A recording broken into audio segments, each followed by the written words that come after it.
네, 3월 정기 주총 시즌을 앞두고 행동주의 펀드의 공세가 거세지는 가운데 남양유업도 이들의 타깃이 됐습니다. 지금 경영권 분쟁 상황에 행동주의 펀드의 주주 제한까지 겹치면서 홍원식 회장과 한행컴퍼니 셈법이 복잡해진 상황입니다. 이 내용은 유통산업부 유호성 기자와 함께 짚어보겠습니다. 유 기자, 먼저 행동주의 펀드가 했다는 주주 제한 어떤 내용인지부터 보고 가죠.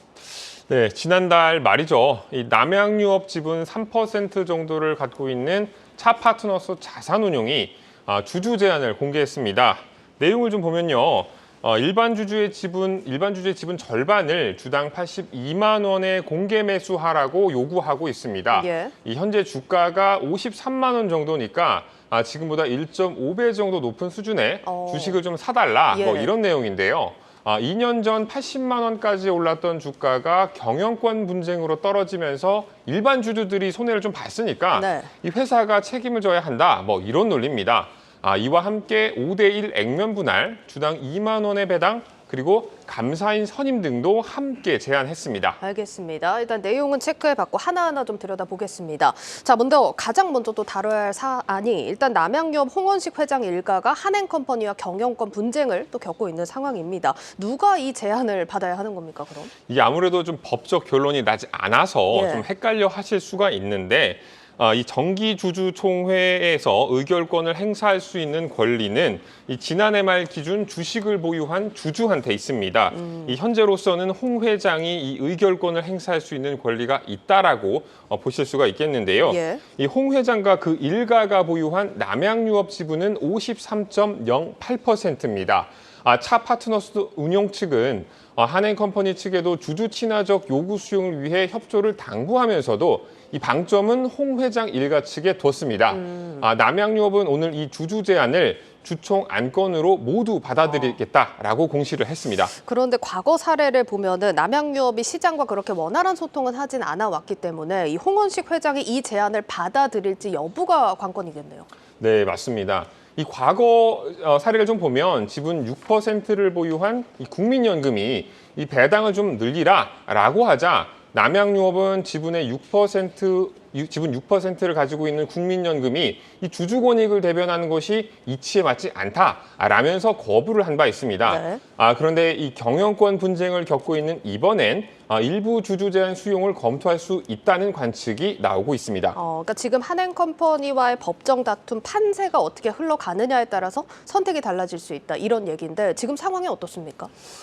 이 홍원식 회장은 2021년 5월 지분 전량을 사모펀드 한행컴퍼니에 넘기기로 계약을 했다가 이를 번복하면서 법정 다툼을 벌이고 있는 상황이죠. 예.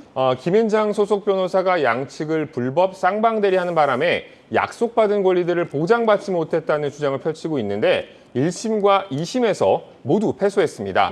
이 대법원 상고를 했지만 향후 전망이 밝지 않다는 게 이 대체적인 관측입니다. 주주 권리 회복에 소홀했다는 지적을 받아온 홍 회장이 이 명예회복 차원에서 행동주의 펀드에 손을 들어주고 용퇴할 가능성이 있다고 보는 시각도 그래서 좀 나오고 있는 거고요. 예. 이 배당안 같은 경우 회사 주주로서 누릴 수 있는 마지막 기회이기도 하거든요.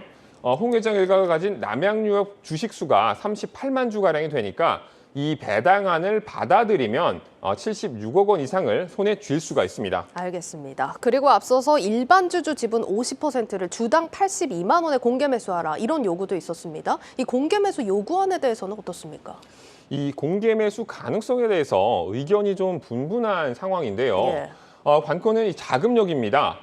이 제안을 받아들이려면 많은 돈이 필요하기 때문인데요. 이 차 파트너스는 남양유업에 가지고 있는 순현금성 자산과 부동산 자산을 매각하고 이 배당 가능 이익을 활용한다면 공개 매수에 필요한 자금 1,900억 원을 충분히 마련할 수 있을 것으로 보고 있습니다. 그런데 이것도 역시 재판 결과가 변수라 좀 지켜봐야 한다는 분석입니다. 예, 근데 한행컴퍼니 측에서 한번 보자면 지금 홍 회장과 경영권 다툼을 벌이고 있는 중이긴 하지만 M&A 소송 1심, 2심 둘 다 승소를 하면서 유리한 위치거든요.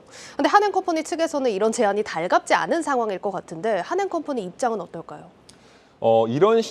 이런 시나리오대로 간다면 한행컴퍼니는 이 소송에 이겨도 빈 껍데기만 남은 회사를 가져갈 수밖에 없겠죠. 예. 만약 홍 회장이 이 주주 제안을 받아들이는 선택을 하고 이 선택이 불리하다고 판단된다면 이 한행컴퍼니는 법원에 의결권 행사 금지 가처분을 신청하는 방법을 좀 고려해 볼 수 있을 텐데요.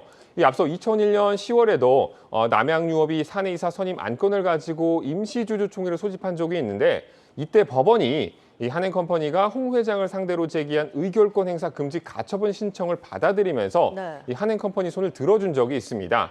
다만 이번 주주 제안의 경우에는 이 홍 회장이 아닌 이 행동주의 펀드가 소액주주 권리 보호를 주장하면서 전면에 나선 것이기 때문에 예. 이 과거처럼 무조건적인 반대는 힘들 수도 있다는 관측도 없잖아 있습니다. 이 남양유업의 주주총회는 이달 말인 31일 열리는데요. 이 3천억 원대 지분을 두고 벌어진 경영권 분쟁 상황에 이 돌발 변수가 나타난 상황인 만큼 지켜볼 필요가 있겠습니다. 네, 잘 들었습니다. 유통산업부 유호성 기자였습니다.